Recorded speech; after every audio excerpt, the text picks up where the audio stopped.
কি ভাই সাদিকুল ইসলাম সাথে সাথে মানে মাথা কালার করছে হ্যাঁ ঢাকা হয়েছে তো কেন মাথার কেন কালা হয়ে মাথা কালার কয়দিন থাকি টাইমে পাও না ওরে বাবা কেন টাইম কেন বেশ নে না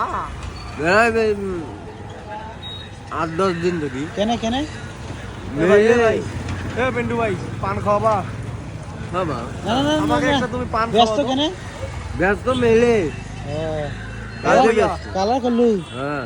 আর শোনো না আমি কি বলি শোনো আর তুমি কি মামুর বলি? কথা শুনিও না আবে কি করলাম বগলি কেন তুমি মামুর কথা শুনিও না তোমাকে আমি কি বলি তুমি আমার কথা শোনো আমাকে হ্যাঁ। তুমি পান খাওয়াবা হ্যাঁ একটা পান খাওয়া দাও তুমি দুষ্টু কেন করতেছো ওদিকে তোমার মুখ কেন গাইস চাচা কালার তুমি- করছে মাথার এই যে এখানে ফোকাস করো তুমি কালার করছো হুম? তুমি দাড়িটাতে কালার করলা না কেন ওই তো পাকা পাকা বোঝা যাচ্ছে এই যে কোনটা বে টুন করে এই কাজের কথা না এখন অকাজের কথা কইছিস এ ভাই ওখানে তোমার কেন